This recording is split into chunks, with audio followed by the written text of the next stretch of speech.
Cái viên chả nó có cái độ đàn hồi nè, nó rất là dai luôn á.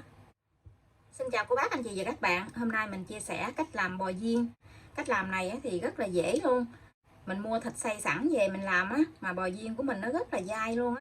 Cô bác anh chị và các bạn thấy thích thì cùng làm cho gia đình mình thưởng thức nha. Ở đây mình đã chuẩn bị là 500g thịt bò xay. Mình mua cái loại thịt người ta xay sẵn gì. Mình mua về mình để vô trong ngăn đá khoảng 1 tiếng á, nó lạnh nó xốp xốp kem gì. Nếu như cô bác thích ăn cái miếng bò viên á, nó có cái miếng gân ở trong sần sật á, thì mình chuẩn bị 100g gân bò. Gân bò này á, thì tí nữa mình đem đi luộc lên rồi mình xắt hạt lựu nha. Để tí nữa thì mình trộn vô trong thịt bò viên á. 25g bột khoai tây. Cứ 1 kg thịt bò á, thì cô bác anh chị mình chuẩn bị là 50g bột khoai tây. Ở đây mình có nửa ký á, thì mình dùng là 25g, 15g đường, 4 tép tỏi, 5g bột baking powder, 40g nước mắm, 50g nước lạnh, nước đá lạnh á, mình dùng nước đá mình đập nhuyễn gì nè. Cô bác anh chị mình cân lên là 50g nha. Thêm một ít tiêu xay. Phần nguyên liệu thì mình sẽ để ở bên dưới video trong phần mô tả để cho cô bác anh chị dễ tham khảo nha.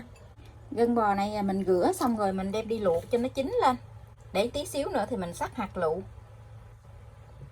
Mình cho thịt bò vô trong cối. Cối này cối gia đình cối nhỏ bình thường thôi à. Cái phần thịt mình để trong ngăn đá này mình để có 1 tiếng hơn à. Bây giờ nó xốp kem vậy nè. Nó không có cứng. Đừng có để cho nó cứng nha. Cô bác để cho nó xốp kem thôi. Cái cối mình nó nhỏ thì mình chia ra làm 2 lần để mình xay. Mình xay 2 lần thì mình chia gia vị này ra làm 2 lần để mình xay nha. Mỗi một thứ là mình chia ra làm 2. Tất cả đều chia ra làm 2 hết. Bột baking powder thì mình cho vô sau. Nước đá này mình cũng chia ra làm 2 luôn. Mình vừa cho đá rồi mình vừa cho nước vô luôn á. Thì mình cứ xay lên, xay cho nó nhuyễn.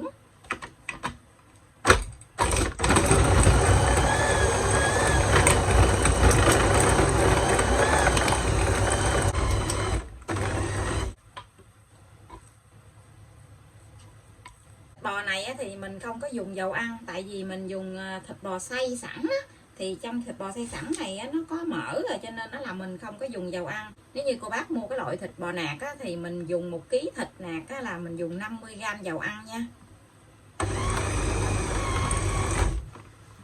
Mình xay cái thịt nó lạnh, có nước đá luôn á, giờ cái cối gì nó vẫn còn lạnh luôn nè. Còn nếu như cô bác không có để nước đá là cái thịt của mình nó bở lắm. Cái thịt mình nó không có lạnh là cái thịt nó không có dai. Cô bác xay khi mà mình thấy cái thịt của mình nó nhuyễn thì mình cứ bấm nhả gì. Mình vừa xay mình vừa trộn á. Vậy nè. Mình cứ bấm cái nút đó, mình bấm nhả vậy. Giống như mình vừa xay vừa trộn. Giờ mình cho phân nửa cái bột baking powder vô.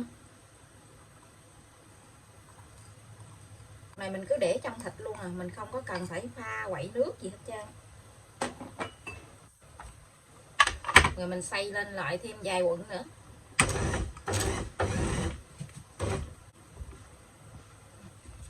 Thịt của mình bây giờ nó đã ngã qua cái màu trắng gì luôn nè, màu trắng hồng gì nè. Mình cho cái phần này ra tô rồi mình cho vào trong ngăn mát tủ lạnh á. Mình lấy cái cối để mình xay tiếp tục cái phần thịt còn lại nha.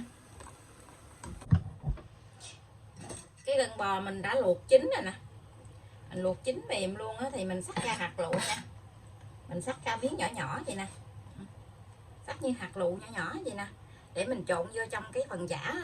Cái này mình thích ăn thì mình để thôi. Còn cô bác không có thích thì mình khỏi cho nha. Ở nhà thì thích ăn để miếng gân vô gì nè. Cái cảm giác nó giòn giòn sần sật có ngon lắm. Mình xắt xong rồi mình cho ra cái dĩa luôn.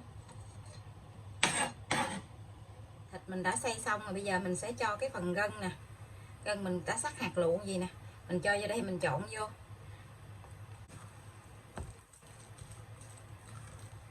Mình thích cái bò viên gân gì nè. Nó rất là dai luôn á. Mình trộn gì nè, cảm giác nó cái muỗng nó nặng nặng á,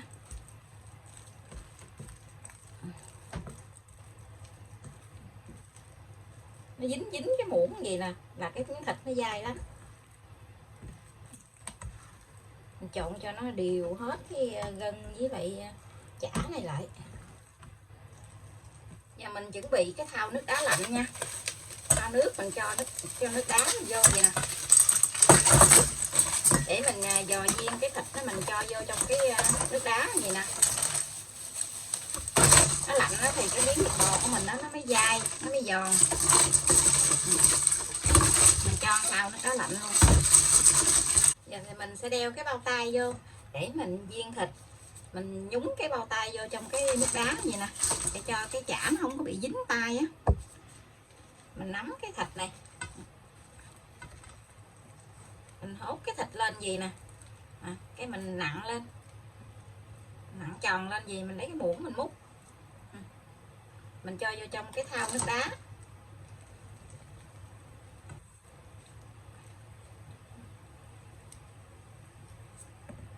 Múc tròn tròn gì nè, mình để vô trong cái thau nước đá thì cái thịt của mình tí xíu nữa nó giòn lắm.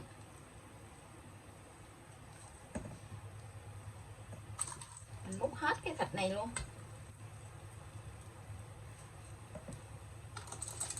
Lấy cái tay á, mình nắm thịt gì nè, nắm thịt gì cái mình nặn ra cái ngón trỏ với cái ngón cái á, mình bóp lại gì mình nặn lên cái hốt thịt gì ha, cái nặn lên gì nè, nặn tròn lại gì. Ai khéo tay thì nặn tròn, còn ai không khéo thì mình nặn nó hơi méo một tí.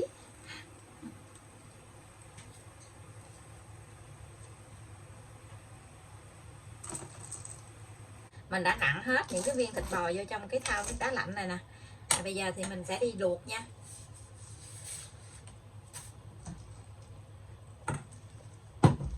Ở bên này mình đã bắt một cái nồi nước sôi lên này nè, mình cho một củ hành tây vô, cho muỗng cà phê muối, muỗng cà phê hạt nêm, tí xíu đường.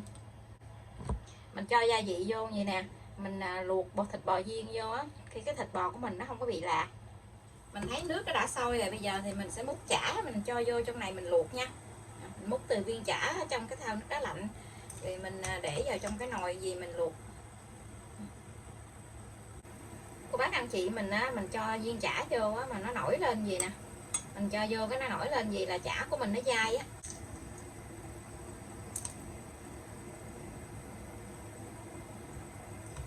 Mình lấy cái muỗng á, mình đảo đảo cái gì để cho nó chìm xuống á. Nếu như mà nó nổi lên trên cái mặt nước á mà mình không có chở gì á, là tí nữa cái chả của mình nó bị đen. Bò viên của mình nó rất là dai luôn á. Bây giờ thì cái viên chả nó đã chín rồi, mình vớt ra cái thau nước lạnh nha. Ở đây mình đã chuẩn bị một cái thau nước đá lạnh luôn, giống như cái thau nước đá lạnh lúc nãy vậy đó. Mình cho nhiều nước đá vô vậy nè, mình vớt cái viên bò ra mình cho vào trong cái thau nước đá lạnh để cho cái viên bò của mình nó giòn á. Mình vớt ra mình để vào trong cái thau nước đá lạnh liền vậy nè, để thiệt là nhiều nước đá luôn để cho cái viên bò nó lạnh lại á. Còn nếu như cô bác mà để ra ngoài mà không có cho vào trong cái thau nước đá lạnh á, thì cái viên bò này nó sẽ bị bở. Mình cho cái viên thịt bò này nó nguội hẳn luôn thì mình hãy vớt ra ngoài nha. Nhìn cảm giác nó rất là dai luôn á. Nó có cái độ đàn hồi của cái viên chả á, rất là ngon luôn. Vớt ra dĩa nha. Trời ơi nhìn nó dai ra nè. Mình bỏ xuống nó có cái độ đàn hồi á. Cái này mình ăn không hết á, thì mình cho vào trong cái hộp á, mình để ngăn đá á. Khi nào mình ăn á, thì mình gã đông ra rồi mình đem đi nấu phở nè, nấu mì.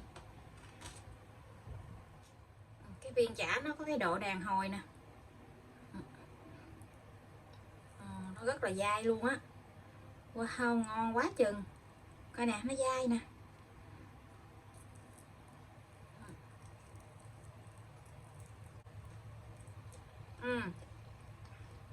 ăn mình cảm giác nó sần sật á. Cô bác anh chị và các bạn thấy thích thì hôm nào mình thử làm theo cách này nha. Làm rất là dễ luôn mà ngon nữa. Bây giờ thì mình xin chào tạm biệt. Hẹn cô bác anh chị và các bạn lại video tiếp theo. Cảm ơn cô bác anh chị và các bạn đã xem video của mình. Xin chào và hẹn gặp lại.